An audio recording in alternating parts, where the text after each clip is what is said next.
Hingga akhir tahun 2008, Indonesia memiliki 19 ruas jalan tol yang sudah beroperasi sepanjang kurang lebih 630 km. Jumlah dan panjang jalan tol ini terbilang minim bila dibandingkan dengan kebutuhan jaringan jalan yang tersedia.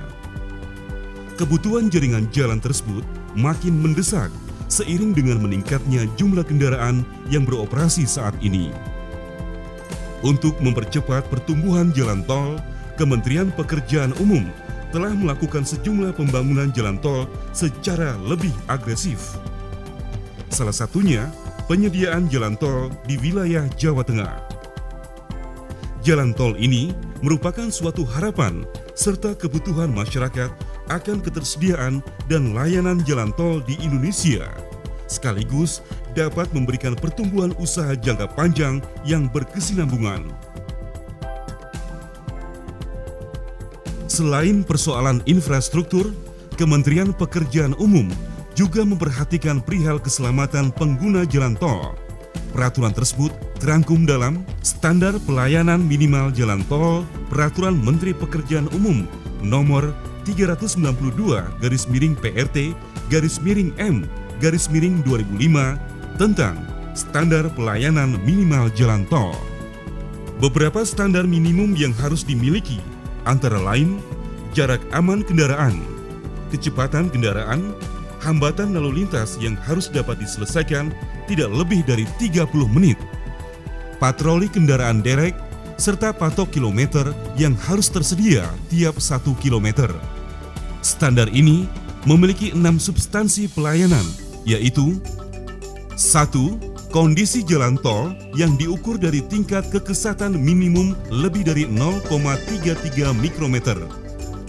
Ketidakrataan jalan kurang dari 4 meter per kilometer, serta ketiadaan lubang 100%. Pengecekan kondisi jalan ini dilakukan tiap 2 tahun sekali. 2. Kecepatan tempuh rata-rata yang dibedakan untuk jalan tol dalam kota dan luar kota. 3. Aksesibilitas. Indikator bagian ini adalah kecepatan transaksi rata-rata di gerbang tol dan jumlah gardu tol. 4. Mobilitas. 5. Keselamatan. 6. Unit pertolongan atau penyelamatan dan bantuan pelayanan.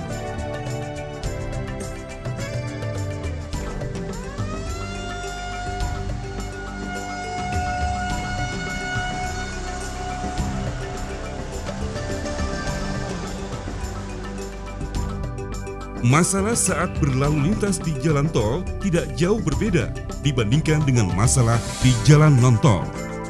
Misalnya, pengguna mengalami ban kempes. Tentu akan sulit bagi pengguna menemukan outlet pengisian angin atau bengkel di jalan tol. Disinilah peran petugas pengamanan dan keselamatan jalan tol. Petugas harus mudah dihubungi dan siap 24 jam. Setelah mendapat informasi, petugas harus sudah berada di lokasi dan siap memberikan bantuan dalam waktu kurang dari 30 menit. Kesigapan dan ketepatan dalam memberikan bantuan ini penting bagi kelancaran dan keselamatan pengguna jalan tol. Adapun substansi dari sisi keselamatan yang harus dipenuhi meliputi 1. Indikator keselamatan berupa A. Perambuan dengan kejelasan perintah dan larangan serta petunjuk. B. Marka jalan yang sesuai dengan fungsi dan manfaat. C. Guide poles atau reflektor yang sesuai dengan fungsi dan manfaat sebagai penunjuk arah. D. Patok kilometer minimal ada di tiap 1 kilometer. 2. Penerangan jalan umum di wilayah perkotaan, lampu harus menyala 100%. Artinya, jalan tol harus selalu dalam keadaan terang untuk menghindari terjadinya kecelakaan. 3. Pengamanan kecelakaan. Ketika terjadi kecelakaan, korban harus segera dievakuasi gratis ke rumah sakit rujukan.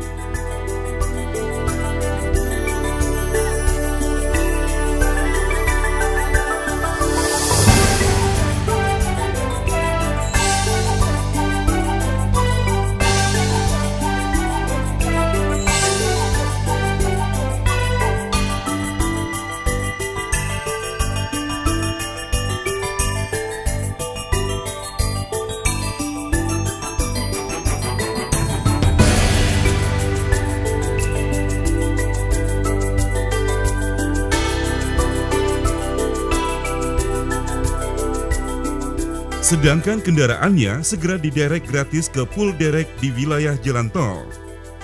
Selain untuk menyelamatkan nyawa korban, penanganan dan bantuan yang cepat juga bermanfaat bagi pengguna jalan lainnya.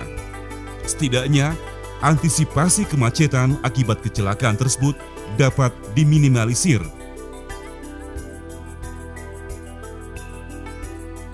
4. Pengamanan dan penegakan hukum. Keselamatan jalan tol juga diukur dari keberadaan patroli jalan raya yang harus siap siaga 24 jam. Kemudian, substansi unit pertolongan atau bantuan penyelamatan meliputi 1. Ambulans dengan jumlah minimal 1 unit per 25 km yang dilengkapi standar pelayanan paramedis. 2. Kendaraan derek dengan jumlah minimal 1 unit tiap 5 km. 3. Polisi patroli jalan raya.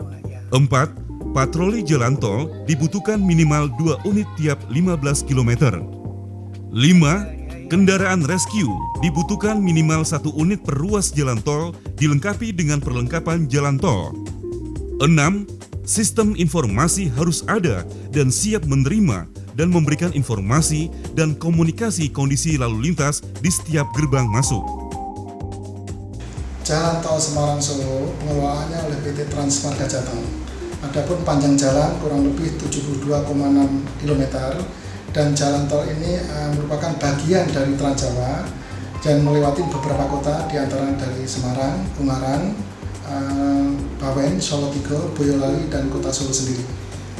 Adapun untuk daerah-daerahnya ini melewati daerah-daerah yang berbukit dan lembah-lembah sehingga di sini memang banyak jembatan-jembatan yang bentangnya cukup panjang dengan kolom-kolom yang cukup tinggi dan di sini sepanjang Semarang sampai Solo ini juga melewati beberapa daerah yang mungkin pemandangannya juga cukup menarik.